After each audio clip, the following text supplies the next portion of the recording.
Okay, this is something I've wanted to talk about for several days, and I'm now finding the time to do it. So, there's a guy on TikTok whose whole account is about stoicism. And the other week, he made a video that really ruffled a lot of feathers.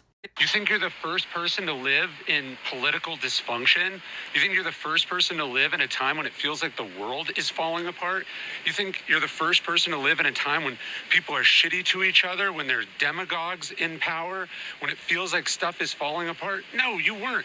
The ancient Stoics lived in the time of Nero. You know, Socrates, he didn't live in the golden age of Athens. He lived in the time of 30 tyrants. He lived through a great power conflict. People have always lived in difficult times, but you know what they figured out? They figured out you got to focus on what's in your control. You got to figure out how to not let the assholes make you an asshole. You got to do good where you can. You got to remind yourself what's important. You can't follow every news story. You can't be distracted by every outrage. You can't extrapolate everything into the end of the world. You have to ride it out. You have to focus, you have to stay good and stay decent, and then you got to make a positive difference where you can. You can't give up hope. You have to stand strong, and you have to realize in times like these that there have always been times like these. And people got through it, and you will get through it. And it may well be an opportunity for you to be great, to be heroic, to make a difference. That's what you focus on in dysfunctional, crazy, scary times. So, while I tend to be relatively stoic in nature, I'm not like an adherent of stoicism, but one of the things I do appreciate about it is trying to focus on the things over which you actually have control. In permaculture, we have these different zones, right? So you start with your home. That is your zone 0, where you live. Right outside your door is zone 1, and that's where you may grow like herbs and strawberries, things that you want to access multiple times a day. Then you move out in concentric circles from there until you get to zone 5, which is complete wilderness that you rarely or never visit. The emphasis here is how much interaction are you going to have with that zone, starting with intense interaction in zone 0 and working out from there to basically no interaction. And I like to think about those permaculture zones when we consider where we have the most influence. And I think when we're looking at stoicism and where do we actually have control, I like to think of that in terms of where can we do the most good? Where do we have the greatest influence? So for me, that's right in my own neighborhood. That's right in my own city. That's why I've advocated so strongly that the greatest place that we should be investing our time and our energy is hyper-local. The best place that we can be combating fascism is right outside our door.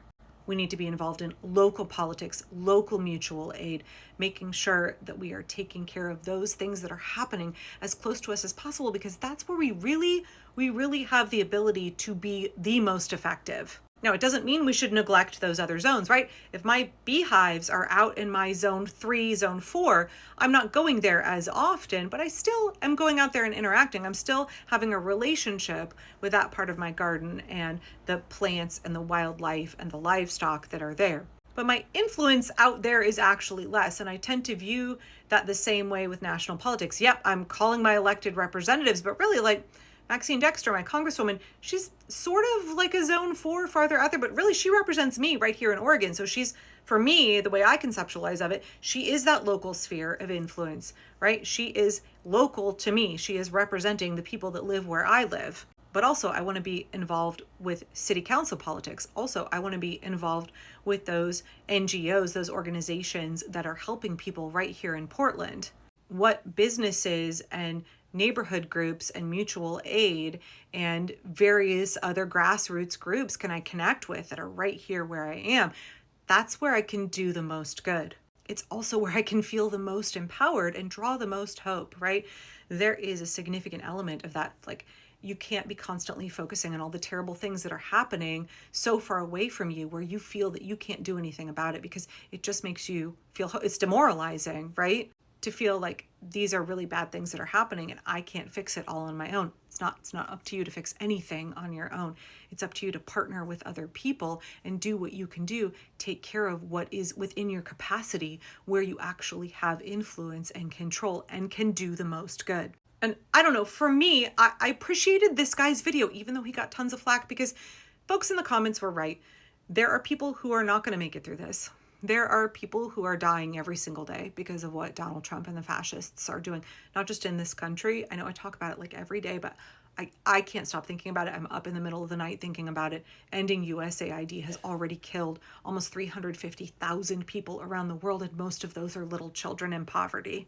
Tens of thousands of people around the world have already died because Elon Musk and Donald Trump took away their tuberculosis medication. People in this country are dying because of what the Trump regime is doing. Like every day that goes by, more people are not surviving this.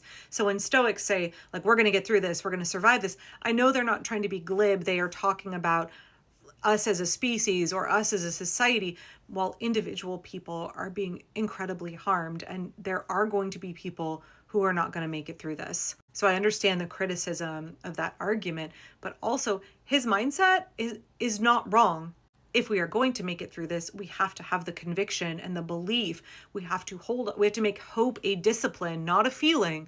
We have to understand that hope is a conscious choice. It is something that we must cultivate, and it cannot be tied to what they are doing, the fascists are doing. It cannot be tied to any momentary fluctuation in our emotions. Right? We are going to get through this. We are going to survive this and come through on the other side and build something better. Has to be something that we must have a dogged determination will occur. We must envision the world that we want. We must plan on it coming to pass. We must plan on bringing it about. But I do appreciate here, because Americans, I think, white Americans especially, have been relatively comfortable and relatively complacent about the state of our democracy. Note Brigade said the other day, like, you have to constantly renew your rights. You have to constantly work to defend and renew your liberties. They aren't something that you can be complacent about and just assume that there is not going to be someone who wants to do harm who will try and erode those rights and liberties. And I think in the United States, a lot of us did get relatively complacent. And now we kind of act like we're the first people to go through an awful period. This is something terrible that's never happened before. It's the most extreme thing that's ever happened. This is not the most terrible thing that has happened in the history of people. This is not the most terrible thing that has happened even within many of our lifetimes. It's just the worst thing that most Americans have gone through. Although I think we could argue that older Black Americans went through far worse than what we're going through right now in many respects. It's not Oppression Olympics, but like, please understand, really bad things have happened in this country within the last century. And we need this mentality of like, we're going to get through this. We're survivors. We are going to come out the other side of this, and we're going to create something new. And hang on, there's one thing that he said that I really appreciated. I really appreciated how he was like, you may not have chosen to be born into this time. I don't think any of us would have wanted to live through this. But hey, what can we do about it? I'm not saying like make lemonade out of lemons, but maybe a little bit. Hey, this is a chance for you to get to become somebody that you would not have been otherwise. You can be shaped by this moment in history. You can choose to stand up. You can choose to be on the right side of history. You can choose to let this experience refine you, make you a better person, make you be a person who is, shaped by what's happening, to not become bitter and cynical and give up, to not betray your ethics and your values like so many others have had. You get a chance now to find your courage, to show your moral fortitude, to show that you have so much more in you, so much more humanity and compassion than you thought possible and you would have been able to exhibit otherwise. So while I appreciate the basic principles of stoicism, patience, courage, humility, resourcefulness, reason, justice, and creativity, I don't consider myself a stoic, but I think that there are good lessons to take away from this video. I appreciate the point that he's trying to make. Other people have gone through really difficult times and come out the other side, and you can too. Other people have let really terrible times in history shape them in a positive way. Other people have gone through really terrible times, and that has allowed them the chance to be courageous, the chance to connect with their humanity and compassion, their chance to build something better on the other side of it. And I think that's a really good perspective for us to maintain here.